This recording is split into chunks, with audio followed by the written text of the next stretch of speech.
Let's live podcast. A little past 2:00 here on OG Live, brought to you by Sleek Fleet. Check them out online, sleek-fleet.com. Maybe you need transport to the airport. Maybe I just need transport here when I have to be here. I'm sorry. You could have contacted Sleek Fleet, Brownlow. Yeah. Maybe they would have been able to accurately predict the time it gets here to downtown. Like, it's anywhere between 17 minutes and like 25. There's never a consistent. It's ridiculous. Whatever. It's when fine. you texted me that you're on the way, I was so irritated. And you were like, I left at 1:30. I went, No, I usually do. I usually, when I come, and so I'm usually fine. Would you get the light cycle bad? I don't know what it was. I was behind a bunch of slow people for sure, but I'm like, okay. And then I had to park in Moore Square. So like that, combine the two, that's why. Sorry. I have a prevailing theory that as more and more people move to the area, which is great, Go home, Yankees. It's actually brought slower drivers. I'm convinced that in Cary, they drive the slowest. Oh, that's true. And I'm not even talking about the speed limit. They go below the speed limit in Cary. Just cruising around. I'm like, it's literally like, can you not? Do you see the sign? It says 45. And if you're going to make the turn into the business, make the turn. Right. Like, because there's one of those things where it's like, we're going to just slowly take our time to get out of the road. I'm like, can you please? And then even like here in downtown, right? Because you have to take the left turns when it's green and there's no arrow. And so you're like, please go for the love of God.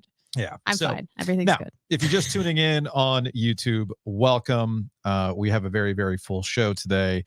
If you're watching on YouTube and you see Giglio on the screen, but it's actually Lauren Brownlow, well, there's a reason for that. Giglio is on his way to Vegas, then to Phoenix. Oh, dangerous for him.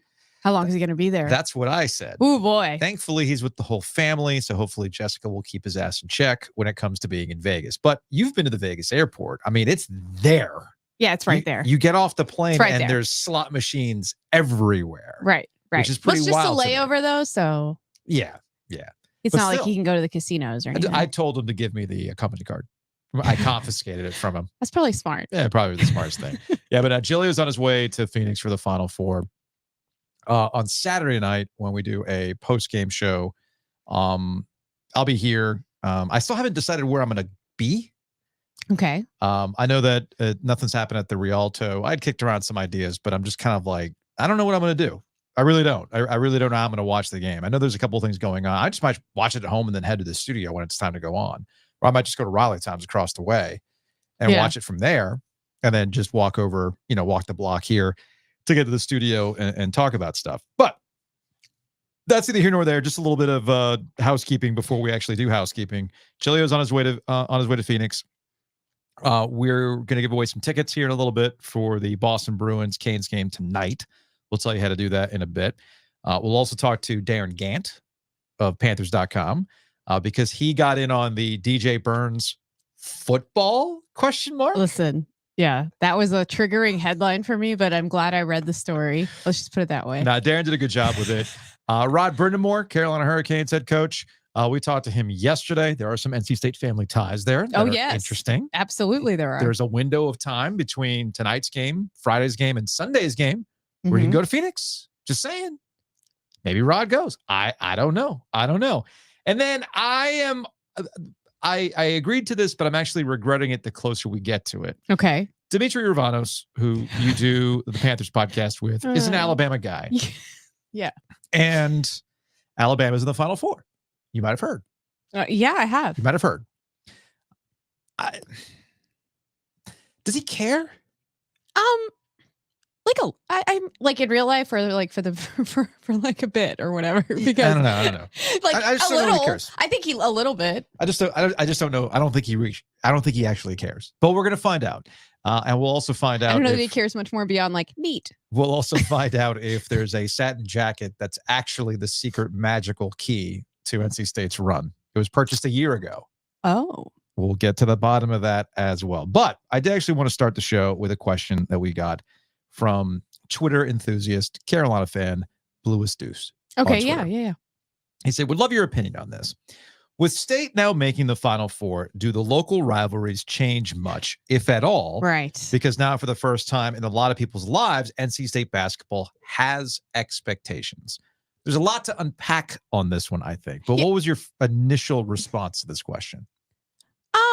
I thought it was interesting for sure, because I think we looked at it when Kay and Roy retired, and we all kind of at least mentioned, even if it was in passing, because it's not like the top priority, of like, what does this mean for state to have these two legends retire? And there's uncertainty moving forward about what these programs will be, I guess, because you don't know how their coaches will work out or whatever. You just never know. Yeah, you don't know. And it's an opportunity for state. And obviously in the first couple years after they retired, like, state was kind of floundering, and everybody was kind of like, oh, well, I guess that wasn't a thing. And then all of a sudden, like, they're making this run here, and it brought that back in my mind a little bit of like, oh yeah, like, this is technically like a chance for state to like make itself relevant again. I don't think anybody thought it would come like this. No, like with an unexpected random Final Four run, but like, no.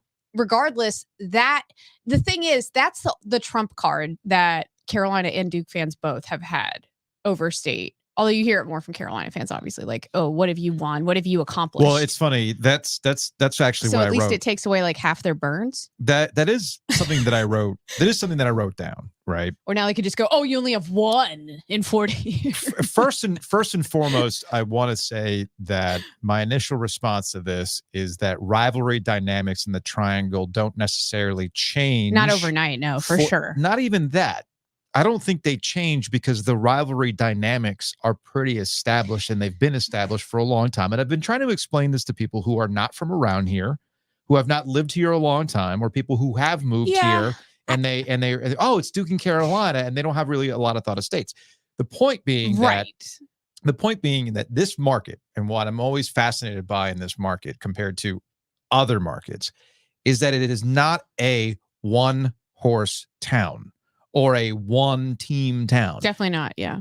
Sports talk radio is basically built on the back of the Northeast corridor, where you've got one team that everybody's obsessed with, and you ride with it. Like, you've got your pro teams, and you go up to Philly and you listen to WIP. They're obsessed. Eagles, Phillies. Right. What are the Flyers doing? Oh, is Joel Embiid coming back? It's just one singular focus. Everybody can get behind that particular team. They're not breaking down Nova. No, really. No. Villanova. No. In Washington, D.C., it's, again, pretty obvious what they're obsessively talking about all the time. They may mix in some college stuff, but again, it's lower on the totem pole. Same with Chicago, etc. The only nuance here is New York, where you do have multiple teams, but they still don't. But it's still not the same kind of thing, right? Here, because it's a melting pot of a variety of different things, you got transplants, you got people who are, somebody went to state, somebody went to Carolina, they're married, you got coworkers, you got to deal with it all the time. It adds a different layer that is not so binary. It's not so ones and zeros. And I hate that people try to reduce it to this, well, I can only pick one. No, it doesn't work that way. But the initial thought that I had was, for Duke, this changes nothing. Agree. Because state was, not to whatever be cute about it. I'm saying this state beat them more.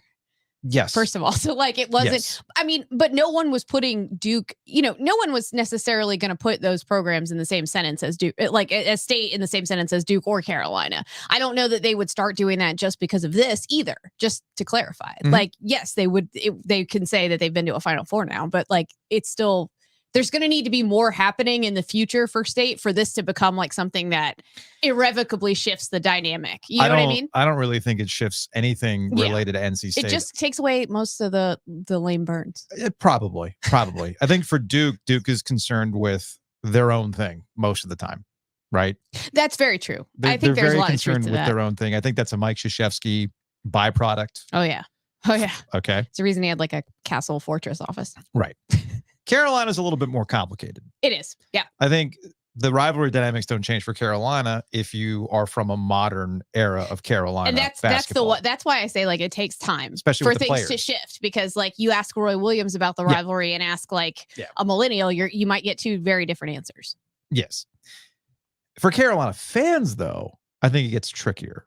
You've referenced it. Like now one of the dunks has been taken away. That's really the biggest consequence Like, that I see right now. What can you win? And, you know, for the Carolina Haven't fans. won anything in how long? For Carolina fans who. I'm not saying like it's wrong. I was just like, also that's the go-to seemingly. Well, and the other thing too, it's like football shows you this as well. You know, people try to treat, you know, Duke and Carolina as this one singular entity when it comes to rivalries. Well, when it comes to football, when it comes to baseball, you know, what is the thing what is the thing that actually gets sizzle? What's the thing that generates heat? And it's State and Carolina, not Duke and Carolina. That was true even when I was in college, by the way, because there are some that would have like went out of their way to try to make Duke the main rival and everything. There are some students like that, and some that were like, some that were raised by people that came from the time when State Carolina was more sizzling in basketball. We're like, no, we're not going to get cute with that. Football, it's State. Mac Brown's not apologizing for the things that he heard at Cameron Indoor Stadium, is what I'm getting at. Right. Okay. So like he did for the reaction with Dave Dorn in football.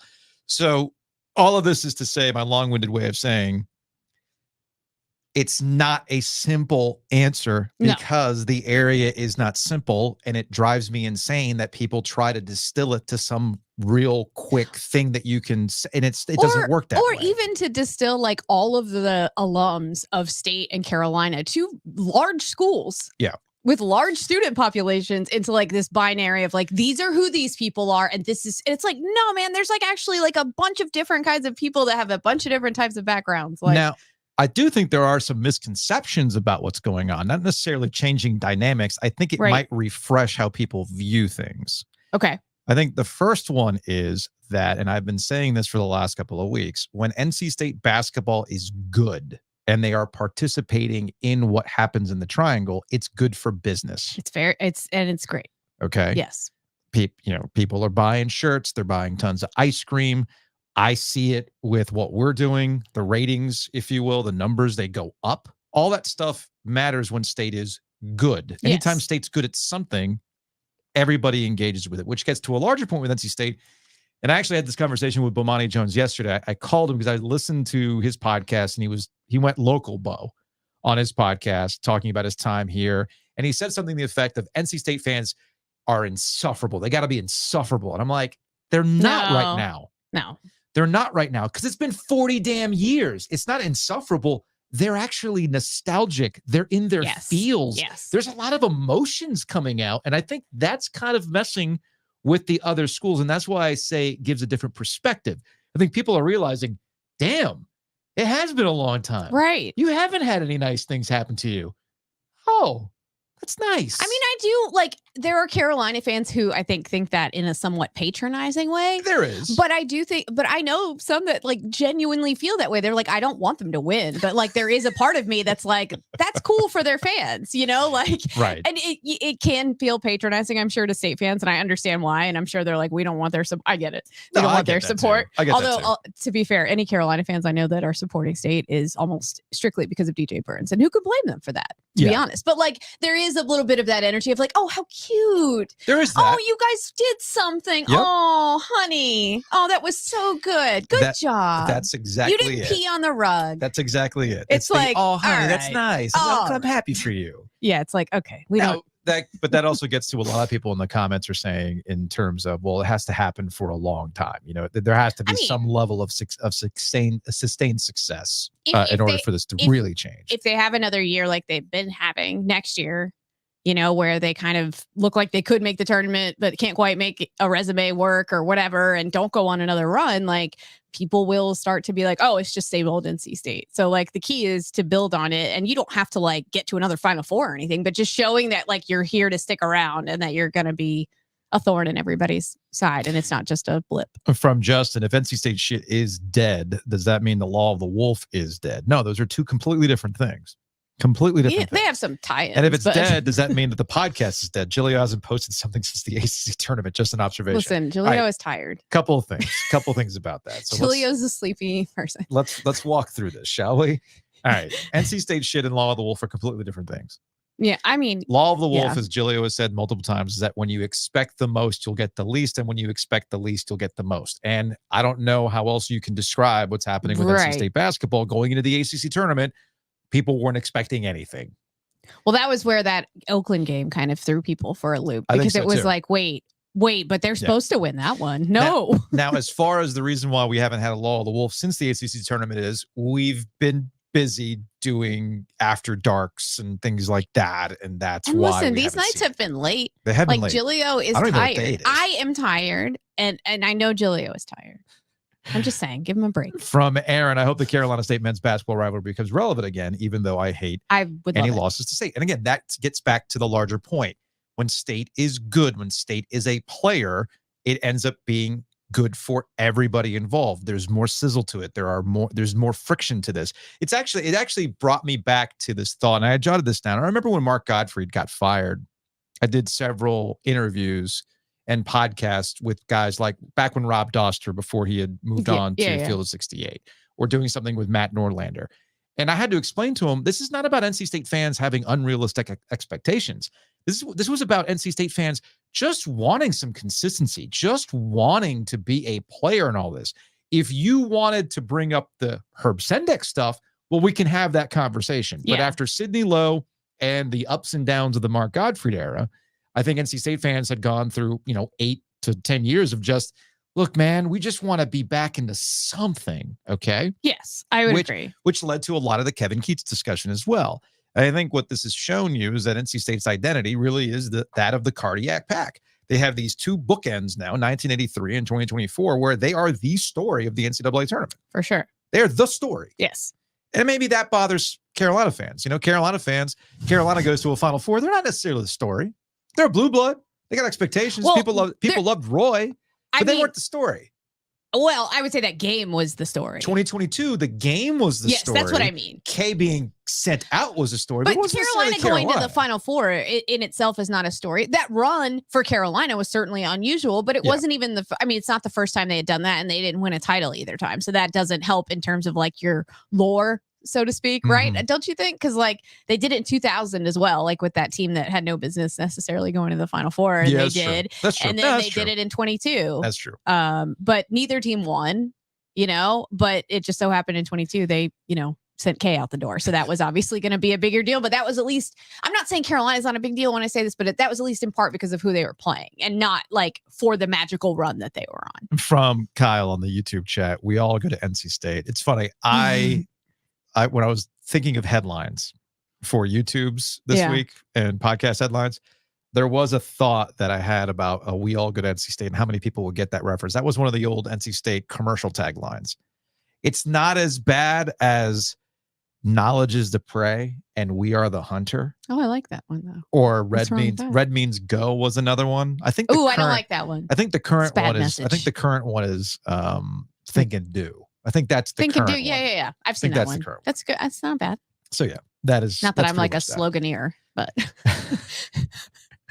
from Grace and Carolina not needing to be the story means they've already won. I mean, there's an element of that. That's why I say that Carolina is a blue blood. It's not a story for Carolina to get to a Final Four, even in a year where they're not expected to do that. Yeah. So yes, that's kind of what you're saying. From Gene, disagree about State fans. I see post, where is Carolina? Wish they listen. just be happy they're having a great season. See, it is so funny to me when like literally like any state, like I've seen pushback from this too, like Carolina fans being like, well, hey, don't say that, like what have you done to say that? It's like, well, I'm sorry, they've had, how many years they've had to hear shit talking? I know. Like they're allowed to clap back for 1 year, for God's sake. Shut up and take it. It gets back to what I said. Just let them have it. And they beat you on the way there. Like, shut up and eat it. Like they've had to do for 40 years. Well, I'm glad you brought that up because to close this part of the conversation, and this is why at the ACC tournament, after they won the ACC championship, I said NC State shit was dead because of how they got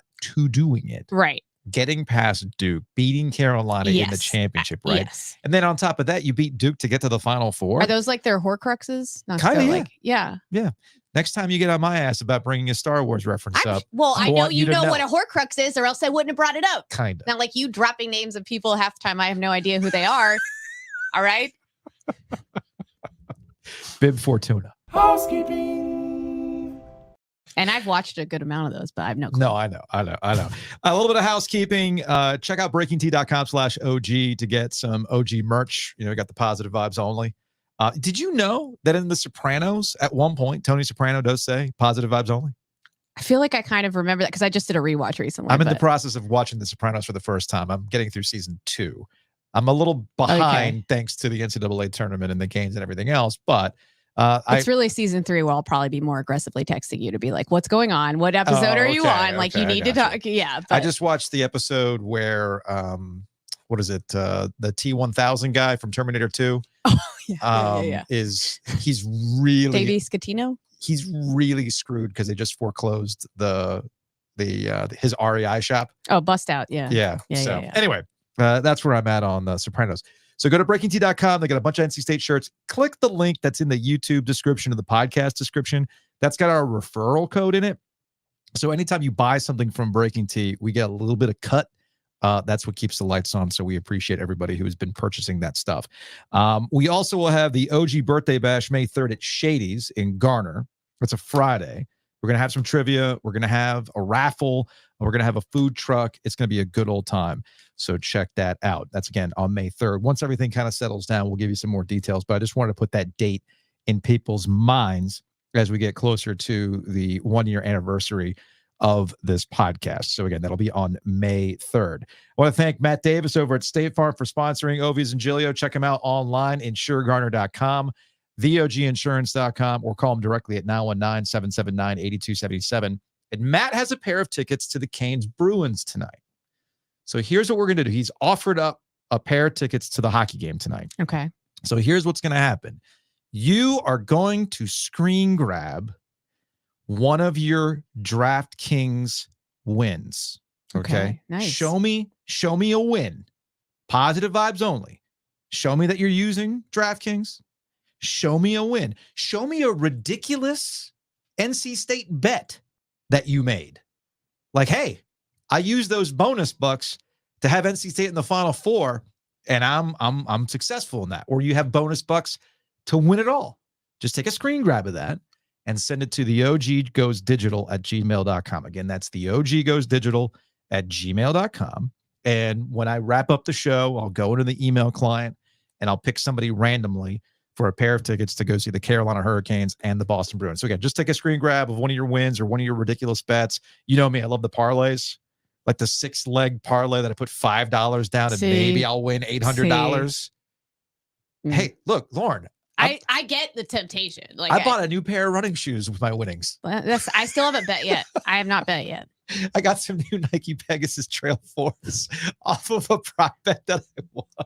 See, I really want to. I want to try, but I'm also like, I don't want to bet on State at this time. I see. I feel like that'd be messing with the juju. So again, just take a screen grab of your DraftKings stuff and send it to me, the OG Goes Digital at gmail.com, and we will pick a random winner for those Boston Bruins Canes tickets tonight. Big thanks to Breeze Through for sponsoring Ovies and Giglio. I know that Adam and the crew over there have been having a lot of fun. They had Michael Connell and Jaden Taylor over at the Breeze Through at PNC Arena doing some gift card stuff. I know some of our listeners headed out there. Check them out online at breezethrough.com. And big thanks to Mosquito Authority and Pest Authority for sponsoring us. Check out bugsbite.com. Been spending a lot more time in the yard, getting it ready, doing all the spring stuff, mowing, spraying weeds. Spending more time in the backyard. You don't want to be bitten. These bugs. Terrible. So Mosquito Authority, Pest Authority. Again, that is bugsbite.com. Bugsbite.com.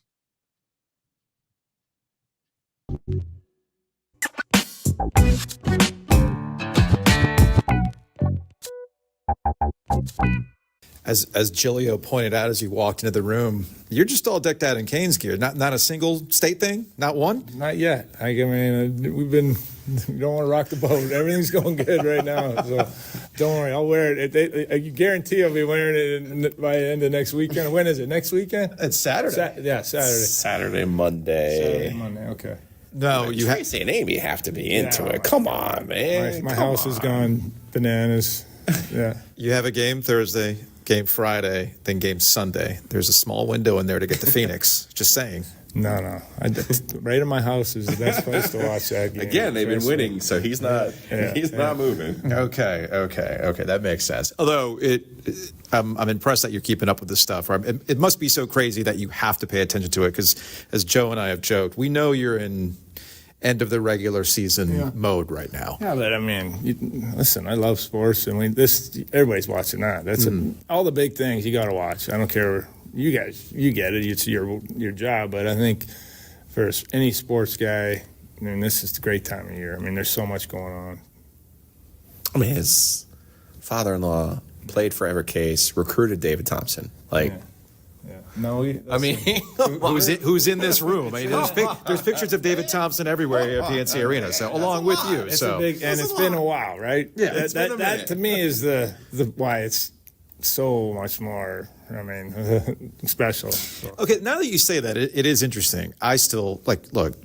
There's you with the cup, and it's everywhere. Everybody's got memorabilia, but do you still feel like 2000? Age is funny. Does it feel like 2006 was like 30 days ago, or does feel like it was a long time ago? Well, it's scary because has been a long time now. It doesn't feel like it's been that long, but that's what time flies, and man, that's why you got to take advantage of every chance you get. And people want it again, which is why there's been a lot of expectations with this season and the moves. We haven't talked to you since before the trade deadline. Were you surprised? I think a lot of us were surprised that a move was actually made. Were you surprised on the trade deadline day? No, because we had so many talks going into it and targets, the players, and so that never died down, right? It was always, okay, we're still in the mix. So it was legit right from the beginning, and clearly it worked for us to add what we did. So I think it wasn't a surprise this time. It kind of goes offbeat but what we've done in the past, but it was the right move. And the big acquisition to me, as I said to you then, was Freddie coming back. Yeah. Do you, obviously he dealt with a very serious issue, but do you look at his ability to come back and be fresh and now almost really be a good thing Maybe for you guys? We'll see. We got to get there first. Yeah. Right? Like, it's just, you're kind of holding your breath always. You just never know. You got 7 games left here. We got to keep doing it right. And then you start the real race, and we got to see where we're at that point. Do you feel, with the time of the trade and adding Gensel, are you satisfied with the way the pairings have worked so far? I mean, obviously it's produced for Sebastian and with Seth Jarvis. Is that how you want this to work, or are you still kind of using these next games to tinker? That is clearly something that looks like why would you mess with that? Right. I think we're still, I think Kuzi's still finding his way a little bit. Clearly see the talent and the puck ability when it's on his stick. Everything just kind of, there's a potential for something good to happen whenever he gets it, but I think there's still a learning curve going on there with the rest of the game. So that may still be that line, that combo, all that's still probably up in the air. How does that change for you? Because after enough data, we kind of understand how you want to roll a hockey team out there. And I know, and Jilly and I have talked about it. I'm just being the idiot that says, put a line together that's like a hammer. Now, don't give me depth. Give me a line that you can finish. Is that how you think about this going forward? Well, yeah, if that works. I mean, I think it's what's going to get you the best results, and then there's matchup issues. There's a lot of things that certain teams, certain lines might work, and then there's other teams where that may not, and so that all goes in a perfect world. You can lay out everybody, and it should work. But I think. And maybe you overthink it as a coach a little bit, but we've had pretty good success doing it a certain way, and we got to make sure we're doing it right when the time comes. I've been promising to give you a hard time because the last time we talked, I told you Sebastian Aho was finding another gear. He's even found another one since our last conversation. Yeah. You were in super duper coach mode, though. Well, now even you have to admit No, he's playing really well. Yeah. There's no doubt. I think the addition has helped him. It gives you a little juice when you play with a player like that, and then you hit it off right away. I think that's exciting. So obviously that's something we hope continue. You're not going to be happy until there's a picture of him holding that. Then you'll tell me there's another gear. That's right. Right? That's right. We'll close on this. We talked a lot about the psychology of sending a message to the room and are you all in, that kind of stuff. We bring up 2006 a lot. I know it's not a 1-for-1, But to kind of take us back to post-trade deadline, what was the read in the room? Was it more business as usual, or was there okay, I see what we're about? I think the players, listen, we were a good team at that point. And if we hadn't done anything, we'd still be in probably the same spot we're in sitting here today. But there's an extra level to that, right? Right. But the guys, I think, I give them credit. I mean, they were like, what are we doing? We need to, can we get that much better? Can we find it? And they asked for it. You know, they were like, yeah, we, and like I said, had we not done anything, I think we've been fine. We were a good team, but I think we're that much better now, and we just got to go prove it. Well, you're superstitious, so just don't get too good because you don't want to win the President's Trophy. That team doesn't win the cup, so just pace yourself. It's been done. Just pace yourself. It's been done. Yeah, 2013, right? Yeah, all the other teams lose too, so, right, that don't, right? There's only one that does actually win it, so I don't know. We just take care of our business. Thanks, Ryan. All right.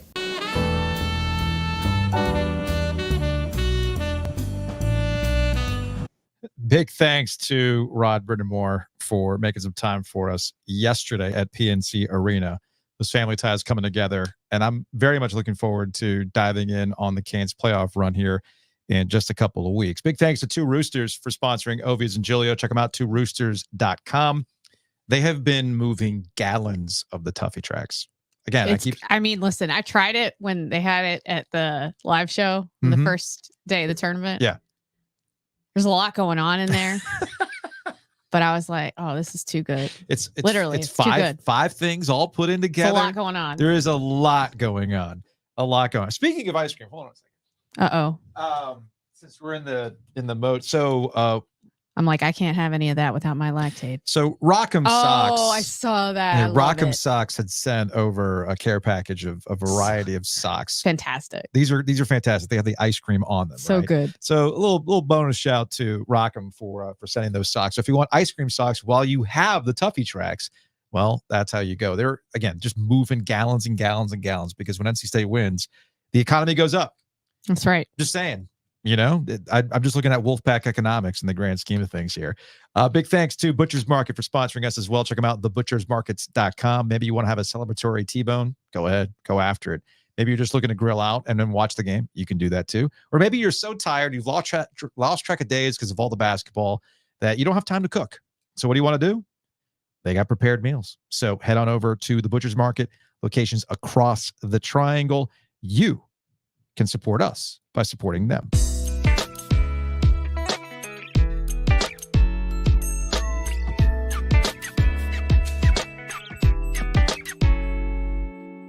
Joining us on the Heister Automotive Group hotline is our friend from Panthers.com. He is Darren Gant. Darren, hey, how's it going, my man? It's going delightful. What do you mean? How's it going? It's spring in the Carolinas. I'm wearing Birkenstocks in your honor. No socks. Baby. No socks. But Lauren and I were talking about this, that the NFL always finds a way to try to insert itself to everybody's. Yeah, we do. Yeah, we do. I have to admit, reflexively, when I saw the headline to your story, I did a bit of an eye roll and was like, really? But not at you, at the concept. And then I remember, oh, it's Darren. All right. So I click it. I'm glad I read it. And I'm sorry for my initial impulse. That's all I'm going to say. But it still is like, it's a lot. It's a lot. All of a sudden this week, while NC State is having a grand old time and DJ Burns is having his moment. The NFL is like, what about us? Peter Schrager of the NFL Network puts out on social media. I'm talking to this is not April Fools. I'm talking to agents, DJ Burns, NFL prospects. You took it a step further. I like it. You took it a step further, Darren. That's doing the journalism. What did the capital J Journo do here? We do it for the people here at Panthers.com. And so I had a chance to sit down and talk to Jared Kirksey, the college scouting director here. And he put face and voice to what everybody is kind of whispering anonymously to people like Schrag. So, and he's right, okay? Lots of people in the league are talking about this. Down in Orlando last week at the owners' meeting, when DJ was only kind of a regional thing then, listen, there's a gigantic guy with amazing feet. What do you think the NFL is going to do? The Philadelphia Eagles went and found a 6'8" rugby player and turned him into a really good tackle. So NFL guys look under every rock. They are out there. Yeah, rugby's a little closer though to This does have Bill Belichick written all over it, doesn't it? Hey, Taking a guy. modern Belichick, or I don't know. He loves to find dudes. well, Right. I know. Find the people with unique traits. And I think of all the things you can say about DJ Burns, unique traits it probably is up near the top of the list. I mean, guys his size are not supposed to be able to move the way he moves. Agree. One of the things I enjoyed about, I enjoy writing those stories, but I enjoy laying them out too, because when you go back through the photo files and you see DJ Burns at Winthrop, and then it's like, oh, wait, the NFL's looking at him as a tight end. Maybe not so much anymore. Maybe now we've moved on to left tackle. Yeah, I think so.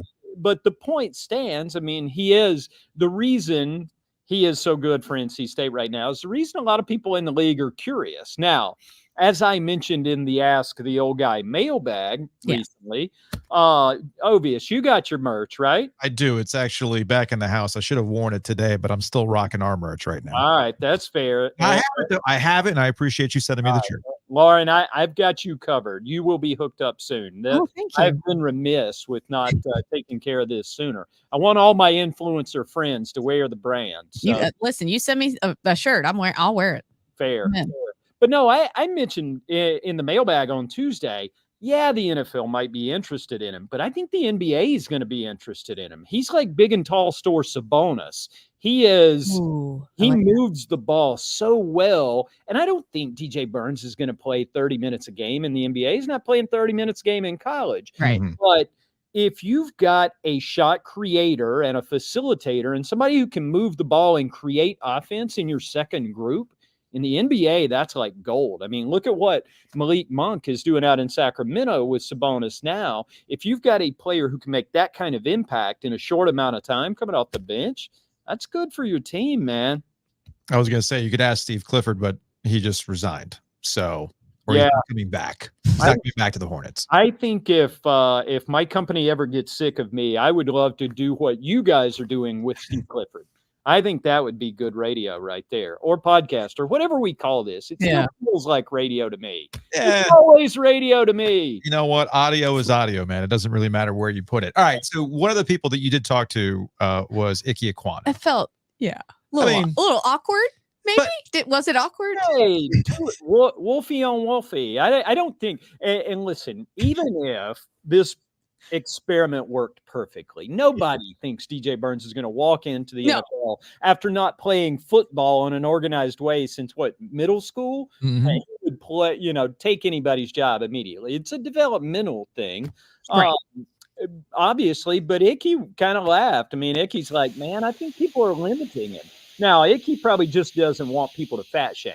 I think that's another important element of this. Yes, I agree. That's true. And I am on guard this week. I'm just waiting for some instigator in the national media to say, you people shouldn't be making a big deal out of him just because he's large. I don't want that. Let's just let this be fun. But it's interesting you bring that up because what we are comfortable pointing out is large in one sport, we're not comfortable in another. Yep. In the NFL, we're very comfortable and recognize fat guy touchdowns. And celebrate. Or and we celebrate them. Or as Mike Golick Jr. likes to call it, the thick six. Okay, we appreciate those things. We find joy in that. We appreciate how nimble Robert Hunt turning a flip into the end zone when he wasn't even supposed to be there was, that's good. That's good content, baby. Nobody disputes that. But suddenly in the NBA or in basketball, we're like, whoa, wait a minute. If anything, and we saw this against Duke, and I'll be really curious to see how it plays out with Zach Edey at Purdue. If you've got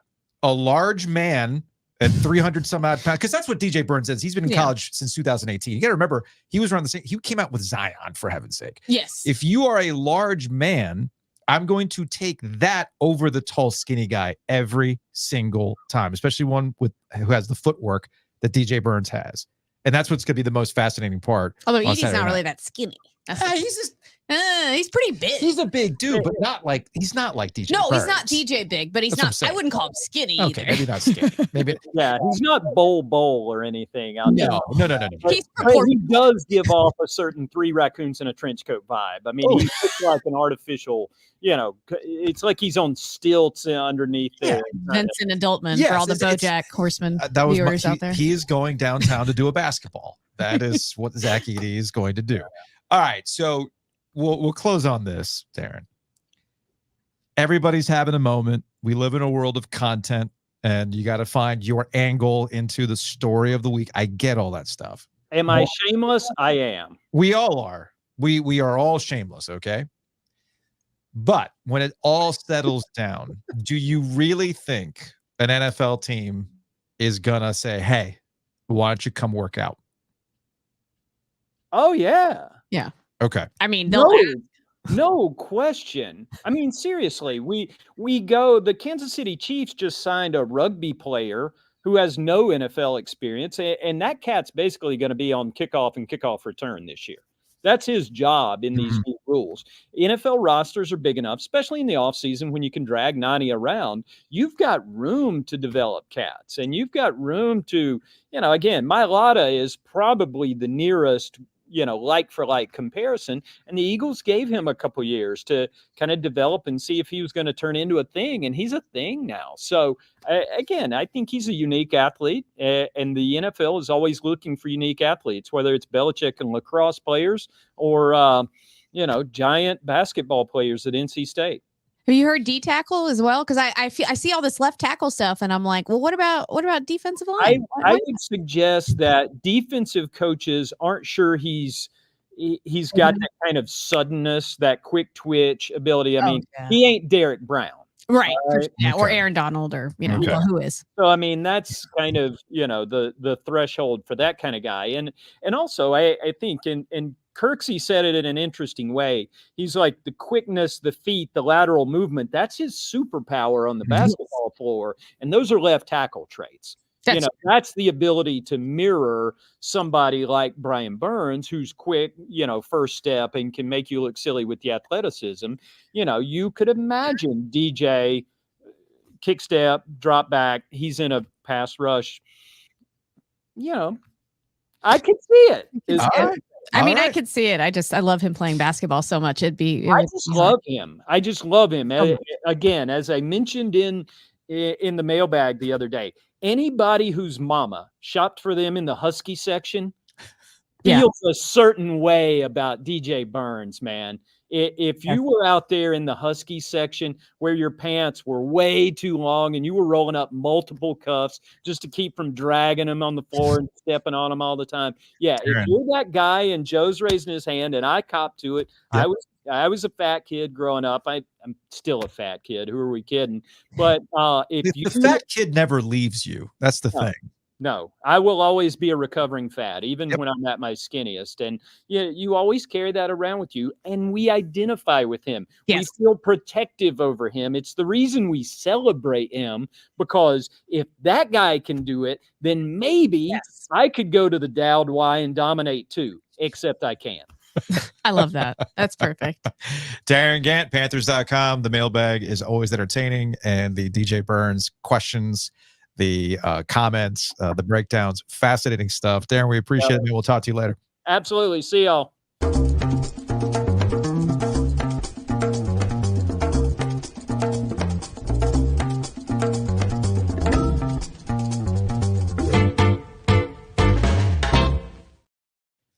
Brownlow, you have not downloaded the DraftKings Sportsbook app yet?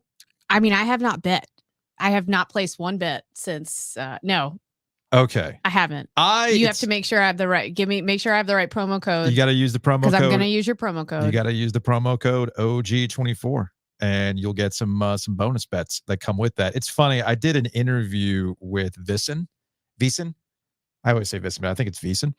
And they actually hit me with some spreads. Like, NC State going into this game against Purdue. I think right now the line is like 9.5 or whatever. I'm like, y'all, I'm new to this. Giglio's not here with me. He could tell you all sorts of stuff. I'm still working on money lines. Like, I literally just learned what a money line meant. Oh, you just want to pick a winner? oh, okay, I can do that. And You that's knew what the money line meant, didn't you? no, Or I didn't. Maybe I don't know what it means I then. legitimately did not know what the money line meant. I did not. And that's fine. That's fine. Listen, I barely understand any of it. So but we're all I hear here you. having an education together. Right. All right. That's what it's all about. I think people have been having fun with it when we've been working with DraftKings. So here's what you do. Download the app today. Use Okay. that promo code OG24. Got it. And you can do what I do, kind of dabble, throw $5 down on a 6-leg parlay.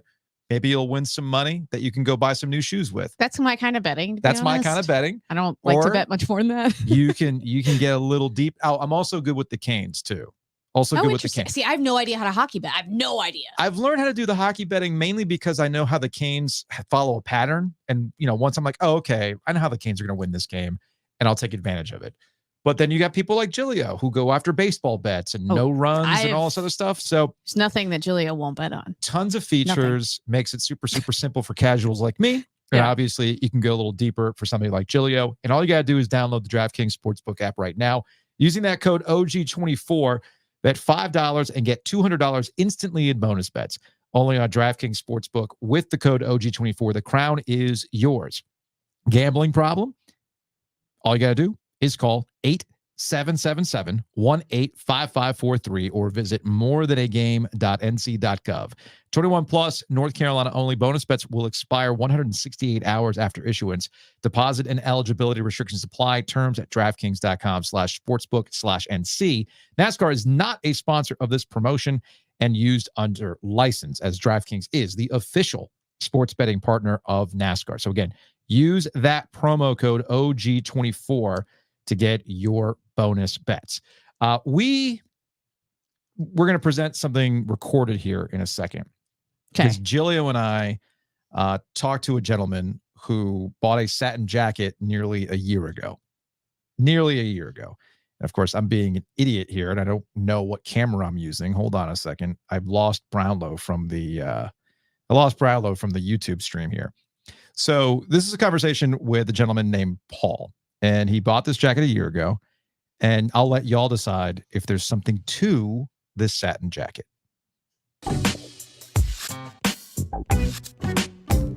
Joining us on the Heister Automotive Group hotline, a man that might have a magical satin jacket. We don't know yet. His name is Paul Griffin. He's an 08 NC State grad, also a Cardinal Gibbons grad, and somebody who's been going to Final Fours, but not for NC State. He's joining us now on the Heister Automotive Group hotline. Paul, what's going on, man? How we doing? Thanks for having me, guys. Yeah, no, thanks for coming on. You had Joe saw the tweet. Actually, Joe, you can better explain this to me. I have the text, all right, so here's but I need to set up for the text. Yeah, so here's what happened. When we had the tournament runner-up mugs, Paul was like, hey, I would like to buy one of those. Okay. So he reached out, and he ended up with the last mug, I believe. Mm-hmm. Okay. And then he said, hey, by the way, I have this unbelievable jacket. And he sends me the picture, and I was like, that's really cool. This is like 2 weeks ago. And he's like, yeah, this is really, I go, that's really cool. And he goes, here's the text I sent to my friend when I bought the jacket. And it says, yeah, you have to read it because my eyesight's pretty bad. Yeah. So you highlighted the date of the text. So this is what, March 31st. Yep. Of 23, which that's pretty wild that it was, on the same date a year ago when NC State and Duke play on March 31st. Very Simpsons of you, Paul. Yes. Very Simpsons of you. And you say, yeah, this thing is sick. Cannot wait to rock it at the Final Four next year. And here it is. You're out. Hard to believe. You're going to the Final Four with the jacket. I actually see it behind you. You got it laid out behind you, don't you? Oh yeah.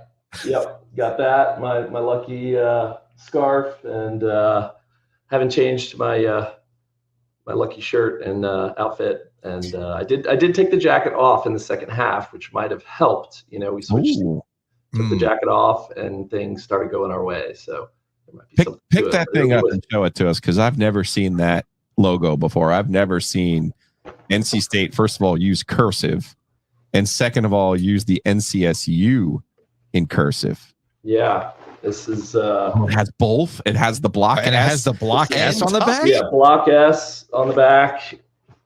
I tried to figure out Coliseum. I don't know. They are still in business, so I'll put it on here for the rest of the year. Now, where exactly did you find this thing again? Yeah, so shout out NC State New Life Clothing, which is one of those gear resellers. I don't know how he procured it, and I assume this literally sat in somebody's garage or attic for probably 30 years. And my buddy LA, who I sent the text to, he sent me the link, and he's like, "Oh, you got to get something from here." And I was like, "Oh, I have to have this jacket." Bought the jacket, and then when it arrived, sent him the picture, made the prediction, and calling it the prophecy of the jacket. Here we are a year later. Do you mind disclosing how much you paid for that beauty? No, not at all. It seemed ridiculous at the time, but totally worth it. $300. Okay, that's not bad. Once again, though, I have never seen that logo before. Like the NCSU cursive, obviously the block and the Tuffy, those are used regularly, but like I feel like that's a one of one, Paul. I love it, and definitely taking this thing with me to Phoenix and see if we can reach the mountaintop. Now you're a little bit of this is not your first Final Four. Obviously it's your first Final Four to watch NC State, but you've gone to 2 other Final Fours where the locals have won. That's right. Yeah. So was there in 2015, watched Duke win it all. Was there in 2017, watched Virginia win it all. And the 2017 really just hit home for me, seeing all the Virginia fans, young and old, embracing. It made me very wistful for a crown of our own. And we achieved that in DC, flew up to DC, and got to experience that. And it was very cathartic. And, obviously to make this run, over the last 2 weeks in the NCAA to get to the Final Four, see if we can, keep it going and really do something special here. So 19 for Virginia. So those both would have been in Indianapolis? One was Indy, one was Minneapolis. Oh, you're right. Virginia was Minneapolis. Okay. At the risk of like making me mad at you, like the 2 schools I hate the most are Duke and Virginia. So is there family involved? Yes. So it's funny, actually. My in-laws, my wife's from Baltimore. She actually played lacrosse at Chapel Hill. And shout out to Becky. She has been handling our 3 children while I've been flying to DC and Dallas and Phoenix. So she's definitely going to get her a suite at the Umstead when this is all over. There you go. Yeah, my in-laws, grew up in Baltimore and big Maryland fans, also UNC fans, and there's a brother-in-law who's a Kentucky fan. And so as you can imagine, during those years, there were some clear favorites. So, but they also have some family connections in both Minneapolis and Indianapolis. And so just a big sports family, so tagged along. Was really excited in 2015 because as you guys recall, NC State was just minutes away from making it. And I was like, oh my God, I'm actually going to the Final Four this year. And Anton Gill. NC State might be there. Excited to, make the trip this year, and got about, 20 college fraternity brothers all heading in town this weekend. So we're gonna have a good time. Love that. All right. Before we say goodbye, Paul, and thanks for telling this story, because it is pretty wild. I looked up Coliseum satin jacket on Google just to see what it would pull up. And it all is very much of a particular style. You can get a 35% off. If you're a Carolina fan who wants good things for Hubert Davis, right? That's right. Well, here you go. Here's a Coliseum. It's on sale right now. It's 35% off, $117. This bad boy from I might have to get that actually for my dad. Looks pretty good. No, we just got your dad a jacket. Well, you're right. I got to stop doing that. We'll get something from Matt Rule over there in Nebraska. I'll add too that the jacket has entered the collective consciousness of the team. I've stayed at the team hotel last 2 trips and have gotten to meet Burns and Middlebrooks and Coach and a bunch of other players, and they're like, "Oh yeah, jacket guy, you're the jacket guy." So the magic has been transferred to the team, and it's coming home with us from Phoenix. So. All right, man, love it. Have fun. Yeah. Look for Giglio. He's gonna have a sign. Where's Duke? Where's Carolina? I actually thought about bringing a "Where's UNC" sign to a Dallas game, but just didn't want to mess up any of the good juju we got going. Yeah, we totally get it. Paul, have fun, safe travels, man, and we'll see what happens with the Wolfpack. All right, go Pack.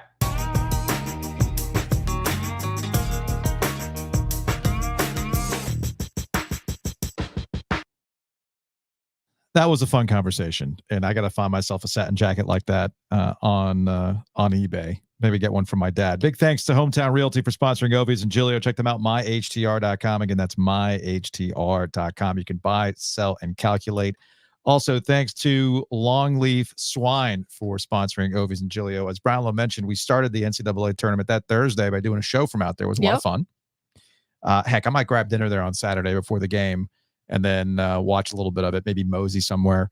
But Mosey. Mosey. You're old. You mosey now. So you can go to longleafswine.com right now to order online if you'd like. Then it'll bring a bunch of this stuff home if you just want to watch it from the comfort of your home. Or you want a pregame or whatever. They got you. They got a great bourbon selection. The barbecue's fantastic, but it goes beyond that. Don't sleep on the burgers. If Joe were here, he would tell you about the chicken pot pie. The sidecar. That's my stuff. And yes, you do like your sidecar.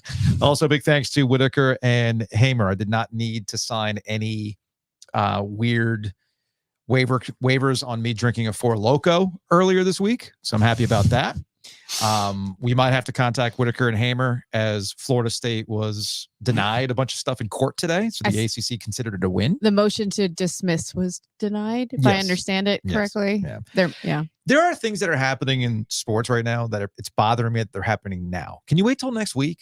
Yeah, seriously. So selfish. Like, come on. We're a little busy right now. People are busy right now. I don't need this right now. Pipe down over there. So head on over to wh.lawyer. Again, that's wh.lawyer. Big thanks to Whitaker and Hamer.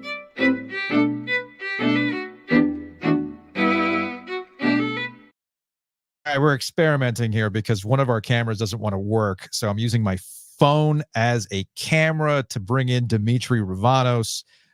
He helps Lauren Brownlow with our Panthers podcast. He is also an Alabama fan through and through, but you're not even wearing an Alabama basketball shirt with Alabama being in the Final Four, dude. They make those? I mean, to be fair, I did wear my Alabama basketball shirt on Monday when we recorded a new episode of This Team Is Killing Us. Okay. And that is the only Alabama basketball shirt I own, and I own 6 Alabama football shirts. I'm actually impressed you own an Alabama basketball shirt, to be honest. Yeah. To be honest. I thought of you with Alabama being in the Final Four because I think Alabama being in the Final Four proves some things to me about the SEC, money, and who gives a shit. Okay. Nate Oates is being paid a shit ton of money now. Yeah. If they don't win a national championship, people will be cool with that, right? Yeah, absolutely. It's not that big of a deal. I think the best way to sum up what Alabama fans feel and thus what the pressure on Nate Oates is. My first tweet after they beat Clemson was, "This is nice. Kind of wish it was football, though." You would trade 8 Final Fours minimum for like beating Dabo in that game. Yeah, I trade 1 for beating Dabo in that game. This is the kind of conversation I always love. Currency. Yeah. Okay. What the exchange rate for things? This is fun. These are fun hypotheticals. So would you? Alabama winning the national championship in basketball. Okay. Would you swap that out for an SEC championship this year? A non-Nick Saban. Ooh. We're rolling, baby. That's okay. That's a good one. Again, a non-Nick Saban. We're talking going forward. Would you trade out an SEC championship this upcoming season for a national championship in basketball? That is, for those of you listening that only have North Carolina experience, you don't know how much Joe Ovies has just flummoxed me. I don't. What are football championships? It's not like we know. I don't. It's not like who the triangle knows. We don't know. Because I know the answer for like national championship to national championship, you're going to take a football national championship. But I do know that winning the SEC matters. Yeah, I think if you beat Kirby, not this year, any other year. Yes. Oh no, actually, Brownlow just hit on what it. if you beat Kirby? What if you beat Kirby with the Nick Saban's replacement in the first year? No, because Saban beat Kirby more than he didn't. I think there is enough built up Alabama dominance over Kirby that I'm okay for a year. But that was Saban's dominance. Understand? Again, I'm saying for this. You asked about this coming year. I see what you're saying. Okay. Yeah. Okay. What if we said you had to go 5 years? No, that's too much. Oh God. 5 years without an SEC title in Tuscaloosa? I would gladly trade not making the NCAA tournament for the rest of my life. See, I love that. So this is the part that the ACC has been dealing with not a lot of respect in basketball. Yeah. And I get that everybody's sold out for football. Sure. But they're never going to get respect in football. Well, how could they? Exactly. Even Clemson winning championships isn't enough. It's new money. It's nouveau riche. It's just going to fall off, right? Clemson won the championship. Clemson gets our begrudging respect. That doesn't trickle down to Wake Forest. No, what it actually does, it creates conversations on Feinbaum where they go, well, Clemson's the most SEC-like team. Right, not in the you SEC. have to make it like you to make it viable. Exactly. Sure. It's like, we'll accept you because of all the teams in that little conference of yours, you're the one that's most like us. I think Dabo ruined the "you're most like us" nature of it. I think more SEC fans now would be more likely to accept Florida State. Now, let me be clear. Because they're nuts. They won't accept either of them. Of course not. No, of course not. I think SEC fans, if you're telling us we have to take something from the ACC, we'll take Duke and North Carolina. Yeah. And that's it. That makes sense. But with basketball and the run that they've had in basketball and this reminder of, hey, by the way, just so you remember, basketball runs through us. The SEC ultimately, with their television money and the amount of money they can throw around, and also a little bit of a shift in expectations, because as we illustrated with Nate Oates, you don't win the national championship. Spring ball's right around the corner. So what is the level of give a shit with SEC basketball? Because they've got coaches, they've got personality, they got money. And they're spending it now. You see that, like men's and women's, like they're just whoop, whoop, but they ain't feeling it like this. No, for sure. And women's, like, there's been a history. There has not been between Tennessee and South Carolina. There was no Tennessee LSU, or South Carolina, for sure, was, but not consistently, right? Yeah. But there was always somebody. It was A&M. It was Mississippi State. It was LSU. It was somebody. Yeah. I think the level of give a shit is interesting because that time when, like, Rick Barnes came to Tennessee, Bruce Pearlman came to Auburn. Who was the former UCLA coach that went to Mississippi State? There was a whole Ben Howland. Yes.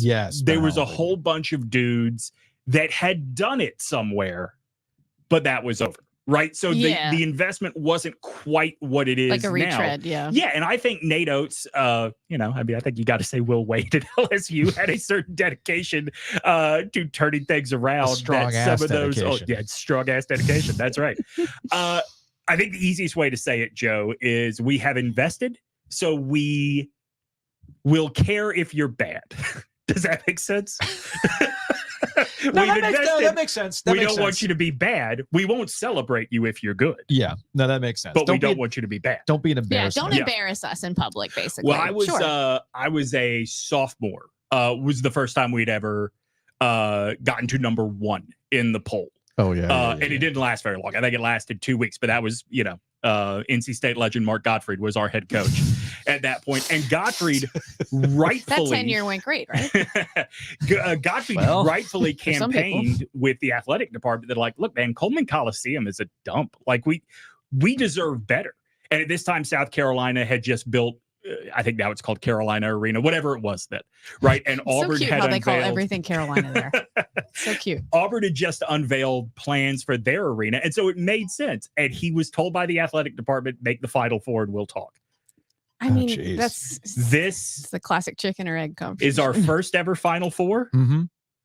Renovations were supposed to begin on Coleman Coliseum last year, but because of the cost of construction, have not gone forward. Yeah. So money ain't cheap right now. Yeah, exactly. Yeah. But if anything, the athletic department are people of their word. Okay. That's fair. That's fair. And I was going to say another example of football and Mark Gottfried. I mean, and Mark Godfrey's no longer there because he kind of embarrassed football. You can't embarrass football. He did. Exactly. So I was telling Lauren this, like, there is, look, I think people know what the rumors about Mark are, right? Yeah, and I think I'll let you all Google that. Yeah, exactly. I think those rumors made it easy to move on from Mark. But what I have been told by someone who would know, so I trust this person, but again, I didn't see this with my own 2 eyes. Of course. Right?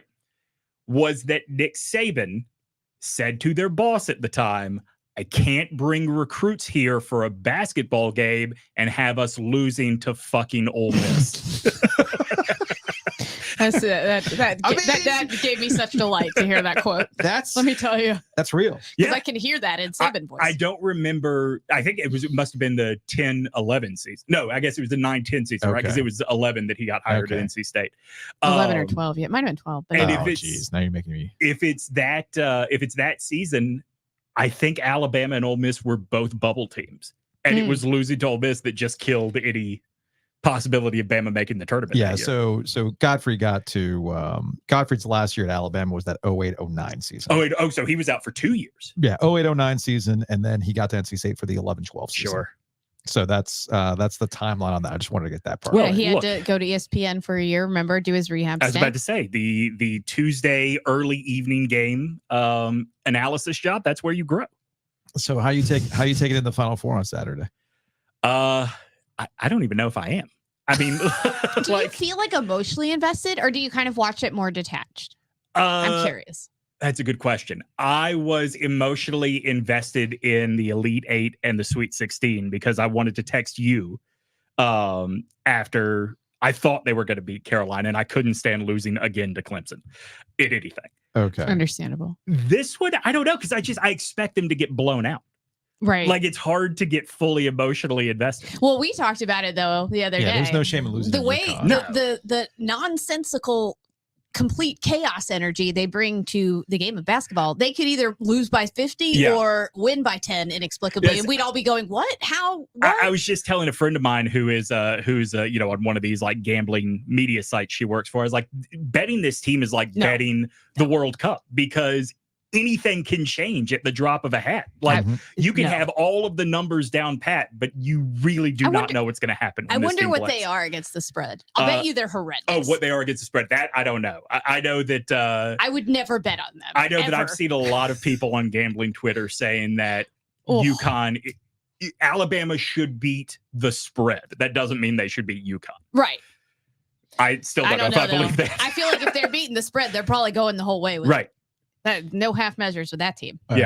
Before we say goodbye, Dimitri, you guys ready to do This Team Is Killing Us on DJ Burns being given a free agent contract by the Carolina Panthers? No, my favorite how about like the awkwardness of Ikwanu being asked about like, hey, what do you think of this guy? Playing your exact same position that went to your school that everybody's going gaga for right now while you're under fire for your performance. So far, I think you should play tight end. Cool. So far, when I talk to other friends in the media about like, hey, so should the Panthers be looking for a new left tackle? Like, nobody has this like great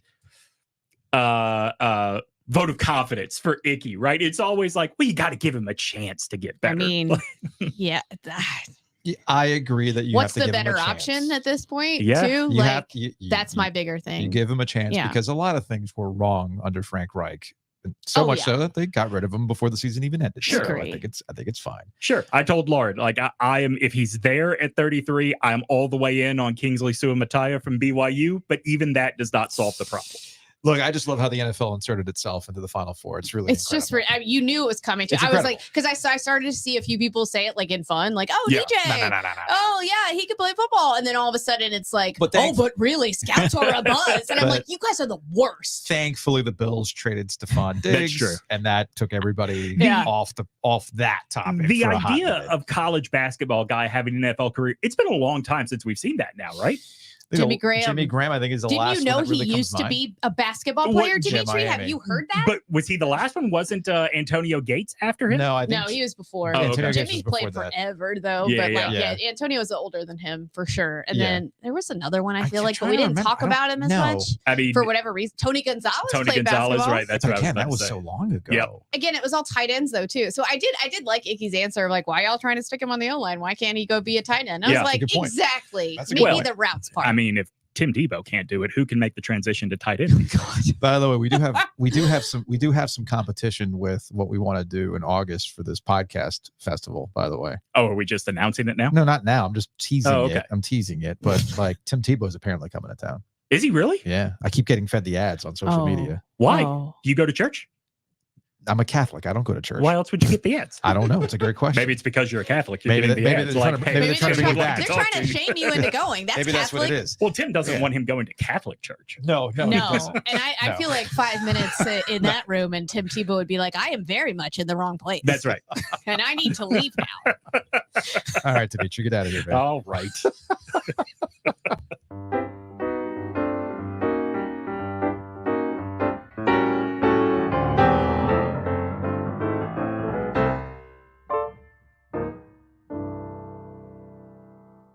All right, big thanks to Dimitri for hanging out here. And again, This team is killing us is the name of the podcast. I feel like what's going to happen when the team is no longer killing you? Or are you just banking on the fact that the Panthers are going to be When have killing they you? not been killing me? Okay, you know what? That's a very good point. I can Lauren. think of literally one season, and then they killed me dead at the end of it. Yeah, no, that's a good point. That's a good point. Let's see. I'm trying to. Giglio's about to take off from Austin to Vegas. I guess he had a connecting flight. How many connectors did he have? What kind of flight is this? He should have taken like a ship. It might have taken less So time. I texted him because he had texted me, "Hey man, send me the." Why did it stop in Austin and then in Vegas? And So I was like, "Hey man, he's like, hey man, send me the link to StreamYard so we can get going. I can pop on." And I'm like, "Okay, cool, no big deal." So I'd send him that at 2:46. He's like, "I'm about to take off from Austin to Vegas. It might work on the Southwest Wi-Fi. We shall see." I'm like, "We're running out of time, but I'm gonna give him some. I'm gonna give some time here, and we will." Oh, okay. From Thomas, we do have. Was it? Wait. Oh, that's from LK. Me logging on to all 3 accounts, hitting the live pod with the like button. We appreciate that, LK. We appreciate that. Mo Alley Cox from VCU went to the Colts. Okay. So I guess we do have some recent additions of a basketball player to go be a football player. All right, let's get to some Hey Joe questions. I thought this one was the most interesting. Well, actually, there's 2 that I find really, really interesting. One is positive, one's negative. We're not negative, but just being a Debbie Downer. Right. From David. 3 years ago, I was watching NC State football play UNC. We were down 9 with 2 minutes left. I turned it off. We won. Similar thing 2 years ago. This year, I watched some regular season men's basketball games, but we lost those games. I vowed not to watch the postseason for luck. What do I do now that NC State is in the Final Four against Purdue? And I responded to them on social media, and I will say it here on the podcast. Keep doing what you've been doing. Don't watch. Yeah, because I don't want to be responsible for whatever happens if we told you, come on, this is stupid. Of course, you don't have an impact individually on what's happening there, but then we tell you to watch and they I'm not putting that on myself or on you, frankly. Yeah, look, I simply said, keep doing what you've been doing. Don't watch the game and then listen to the podcast because that's clearly been working out for you. Exactly. Always listen to the podcast. Just stick with what works. Yeah, and I guess if as I joked with Giglio earlier in the week, you can't take the radio man out of me from time to time, because what would have all the phone lines just blowing up, right? What superstition have you been doing throughout this entire run? But that's not. Oh, come on, it. That would light up the phone. Oh, lines. it would light up the phones. Light up. I don't know the that. phone lines. While there would, I'm sure, be some cool stories. I don't think it would be as entertaining as everyone assumes it would be. Yeah, probably not. But that's not the point of those calls. Fair enough. That's not the point. The point is to kill 20 minutes before you get to the next commercial break. That's the whole point of those phone calls, Lauren. Come on now. Yeah, fair enough. Like we joked with Maniscalco earlier this week. Hey, can't wait to do a movies Mount Rushmore. Actually, what he wants to do. Don't give me. What he wants to do, actually, which I thought was funny, he wants to do a fictional coaches draft. I love that. So we might have to do that in the summertime when things are slowing down or when Florida State's continuing to lose court cases. I don't know. Those are all things that we can get into. I love that. But it can't be based even if an adaptation is loosely based, I guess it can't be based on a real coach, right? It has to be a completely fictional coach. It cannot be a representation of. That's good to know. I'll start thinking about it. Yeah, from Doug. I've been wearing the same shirt. I do wash it since the ACC tournament, so I'm bringing it to Arizona. Yeah, and I get that. Hell, Sidney Lowe wore the same damn suit every day during that, 07 ACC tournament run to the championship. This is from Chris. The Chris and Andre show. I'm in the same boat. Haven't watched any of the postseason. I'm certainly not going to start now. Go Pack. That's so rough though. I wonder, will they go back and watch? I don't know. I would hope so. But here's the nuance to that question. Yeah. How are you keeping up with the game? Is it through a score app? It's got to be Twitter. There's no way they can resist Twitter, right? Yeah, you can still consume what's going on with the game without actually watching the game. I would say I feel like games I've missed parts of, I feel almost as informed. If I'm able to look at Twitter the whole time, I feel like I didn't miss a lot. Or what are you doing? Are you playing video games? Then you look at the time and you go, well, the game should probably be over. Or you just play video games until you get the alert on your phone. Are you checking the sports app and following the game cast? Okay. I don't know. That's a good those question. are all ways to go about it. That's important context. This is from Wolfpack Rob. I've always wanted to ask you guys, how do you balance the profession with also being an alum? Giglio is saying this. This is in reference to the fact that he wants to do the where's Duke and where's Carolina cardboard like Mac Tarjai. I think that was was that the 05 championship? No, it was later. Or was it 09? 09. It was 09? Yep. Okay. Yeah, that's right. It was in Detroit. It was 09. So anyway, Giglio is saying this about the cardboard and settling some old scores from 1996 with the Duke band is the most I've heard either of you lean into perhaps having feelings for State. Kudos for being journalists first, but it still has to be hard. First and foremost, Wolfpack Rob, I appreciate you thinking I'm a journalist in any way, shape, or form. Giglio is. I am not. I am merely a media person, a media personality. Right. Whereas I have on my Twitter bio, I am a social media, a sports triangle influencer at this point in time. For me, that's actually a really easy question to answer because I didn't grow up here. So I did not have any of that baked in stuff. Yeah, Now, you did. Your feelings about State are a little more complicated. I feel like complicated. Like it's not like you dislike it. It's just like you didn't grow up with that like baked into your DNA, like a lot of people that were raised here did. I did not grow up with it. And while I did go to NC State and I graduated in 2001, my brother graduated from NC State and he's off to Phoenix and he's buying the tickets and the merch and all that stuff. Yeah. The reason why, I'll put it like this. If I didn't do what I did coming out of college, would I be an NC State fan because I went to NC State? Yeah, I would be like the most casual NC State fan on the planet. Yeah. Yes. Seriously, it's like, oh, the school that I went to is winning. Cool. It's kind of like I am with Gibbons. Oh, Gibbons won a high school football championship? Right. Yeah, I'm going to rock the Gibbons shirt. Here I am. I'm rocking it. But you're not like consuming it on a day-to-day basis necessarily or like.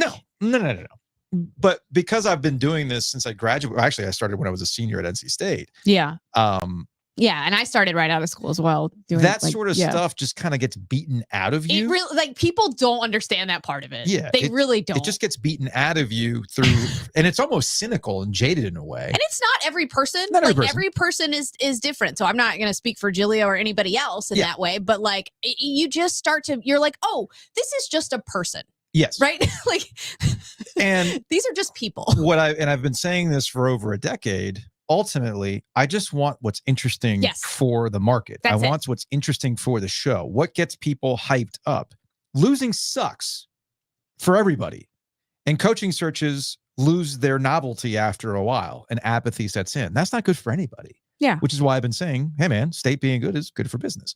So for me, I just care about what's interesting and good. We want everybody to be good. Like that is the biggest thing that we want. Mm-hmm. And if you can't be good, at least be interesting. Yeah. Preferably. And if neither, then we'll do our best to not be snarky assholes when talking about your team. Now, what I think is good, what I do think is good over time, we have gotten away from this very stoic, I have to be like super, super objective from national media type. Like I'll use Scott Van Pelt as an example. Is that good? I think that's good actually. It depends. Because it actually shows me you really are a sports fan. I mean, if it's about a school, sure. Yeah, it's about a school. If it's about a conference, I'm not. Oh, I'm not with it. Yeah, the conference stuff is stupid. But like Scott Van Pelt is very open about the fact that he's that stuff, yeah. I think that like because like he's not like doing journalism like in the traditional sense of the word. No. Like for me, people always grill me about it with Carolina. And I'm like, look, I genuinely like good for them if they do. But like I went to the NC State UNC like gymnastics meet and I just enjoyed a fun time. Like I genuinely was like I wasn't like, you know what I mean? Like I genuinely don't get invested in it unless like, oh, Carolina lost to Alabama and that sucks. They're not playing anymore. Like it would have been fun if they were both in the Final Four, but like State is, and this is so fun. Like that's genuinely how I feel about it. People like don't believe me and think I'm harboring some like deep down thing. And I'm too old for that. We'll get out of here on this. And I thought this is actually, I was waiting for this. I wasn't going to bring it up, but I was going to have somebody else bring it up for me. And this is from Smartphone Genius on YouTube. Sorry, but I'm not buying any of this. Okay. This is in relation to giving some props to Debbie Yao, giving some props to Boo Corrigan. Like I've maintained that Debbie Yao has an ability to identify, hey, I think this person can be a good coach for them. Sure. Whether she gets them or not is another story, but the people that she's ultimately identified have proven to be pretty good coaches in the grand scheme of things. Yeah. But as Smartphone Genius on YouTube says, Doran sucks. Amada was annoying, but football was more exciting under him. There, I said it. Doran gives me nothing to get excited about. I don't know if it was exciting for good reasons. No, not exciting for good reasons. And I think we're jumping the gun on all the Keats stuff. He was one Virginia free throw and one miraculous O'Connell shot away from being unemployed. That maybe up is for a debate. Slight stretch, but Up for debate. No, I'm understanding the conversation. The conversation's different. Yes, much different, game. Obviously. So let's not pretend like he's not the same guy that went 17 and 14 this season and back-to-back seasons of 14 and 11 and 11 and 21 with talent on the roster, by the way. He was 0-4 in the tournament before this run and never made it past the round of 64. Okay. Is he the reason for this run? Did he completely change his system right before the ACC tournament? No. The players saw the end of the season and the end of their college careers for many of them coming and somehow flipped a switch. You have to credit these players because no other team that was that terrible in the regular season was able to make that happen. If they put statues up of these guys on campus, I would support that because they've done something that hasn't been done in way too many years. I know this is going to upset a lot of people, but the mere fact that it's been over 40 years since we've had something to feel good about is a testament to the failures of the administration over those years. I don't disagree with that. Yeah, so I don't disagree either. I'm not patting Corrigan or Yao on the back. Yao hired Gottfried, who got the school in trouble with the NCAA. Quick note, Mark Gottfried was ahead of his time. The issues that ultimately got NC State in trouble would not get him in trouble today. Hard stop. Let's see what Keats does next season when the key contributors are gone. Let's see what Keats does when there's no weight transfers coming to an end. I don't know if that's gonna happen. Does he carry this momentum forward or does he revert back to the previous season? This nobody knows for sure. Nobody knows for certain. But if I were a betting man, I'd bet that he was going to revert back. I hope I'm wrong because he's here for a long time. Yes, he is. Contracts have been triggered here. Yes. Just so there's no confusion. I don't wish Keats to fail. He was not my number one coach choice during the search, but I always hoped he did well. It's just that after 7 seasons, you get a feel for what the coach is. Until this surprise run, he was not a winner, and I think we need to see more to determine if that's changed. Regardless, if the ACC falls apart over the next several seasons due to Florida State, Clemson, and UNC leaving, none of this will matter because either state will be part of the SEC, the Big 12, or still a member of a failed ACC, but the season will remain in my memory for years to come. I simply responded to that long YouTube comment. Yes. There it is. I was waiting for this. Okay, I want to say one thing too, in slight defense of like Debbie and Boo and whatever, and like the situation the athletic department found itself in. Mm-hmm. Have mistakes been made? Yeah, of course. Would you and I probably make the case that the bulk of those mistakes were made in the years before those two people? Like I might argue that. Like there were a lot of mistakes made that kind of led to them being in a bad situation that it wasn't going. Mistakes. Yes, like that it was not going to be very simple to get out of. And you mentioned the NCAA. Like even just look back to what went on when Valvano was, at the end of his tenure and the sanctions and all of that went down at State. Like that was crippling for them. It was crippling for their basketball program, just completely. And like they never really got all the way back out of that through a combination of factors, right? So I think it's fair to put that context in there because like that's what Debbie Yao was inheriting, not like just some perfect situation that she could just go do whatever she wants. Yeah, no, part of her job was to remake that athletic department that some people had said had gotten complacent. And there's also some political stuff. There's lots of stuff. And that happens at every college campus, by the way. NC State there's money issues. It's, at every school to a degree. Like all of these things play a role. There's a couple things that I would keep in mind when it comes to basketball, and everything is relative. Okay. Yeah. Sometimes it requires to have the breakthrough. This might be the breakthrough that helps NC State basketball and Kevin Keats going forward. That remains to be seen. I'm sure we would be looking at it that way for Steve Forbes at Wake Forest. If they finally broke through with the kind of roster that they had, they actually made the NCAA tournament and had a nice run, people would be viewing that as a breakthrough. So the breakthroughs don't happen when you want them to happen. You'd like them to be earlier, but it happened. So let's see now that that's off your back, how it goes forward. Right. There was a tweet making the rounds. I forgot who it was that did it, but they made a very, very good point. And it made me stop and go, yeah, you know what? College basketball is funny like that because of the nature of the NCAA tournament. The amount of years it took for coaches we all regard as geniuses to actually win their first national championship. People don't understand this. Right? Yeah. It takes a long ass time. I mean, how long did it take Roy Williams to win a national championship? It was a while. It took over a decade for Mike Krzyzewski to get his first national championship, and he went through the whole business of, is he going to get fired? And I'm not saying that as a 1-for-1 for Keats in particular. Right. But I am going to use that as a 1-for-1 for somebody like, say, John Shire. What about Brad Brownell? Sure. I mean, sure. It's not the worst example. It's not the worst example. Like he's been there for however long. They had similar seasons as well. Mm-hmm. And I think he figured some things out this year. Sometimes you have to be allowed to figure things out. Yes. Well, I mean, even there are coaches who we regard as being these great coaches who have not won national championships. I mean, the Big Ten has 0 titles since 2000. Right. People don't think about this. And when you tell them, they're like, really? And it's like, yeah. If it were ACC that were on that kind of drought, you would have heard about it a lot more. But and that's also whatever. You look at what Mark Few has built at Gonzaga. Yeah. He hasn't won. And all everybody says is, well, did they win anything? But every single school out there would take Mark Few right now. Right. When Roy Williams called it quits, you know how many people were like, well, go get Mark Few, as if, well, he hasn't won at Gonzaga, right? All these things let's bring a guy from a completely different recruiting area. Exactly. That worked out well when Carolina brings in guys from the West Coast, right? All these things illustrate the point that with college basketball, it can be very, very funny sometimes. And why I don't get too caught up in a referendum of types of things. What I end up looking at more than anything else, and what I had talked about going into the ACC tournament, was apathy, general interest. At some point, you do have to look at it and go, is this may or may not work out if we have time, but I don't know if they want you to have more time. Yeah. And we might have to move on. Otherwise, things are only going to get worse. It's just going to build upon itself. Those are the conversations that I have. Those are the conversations that I'm curious about. But this whole game to game, year to year stuff after a while, so many people are like, John Shire's not the guy. It's year 2, y'all. I know. I feel the same way. Hubert, we had these same conversations about Hubert Davis.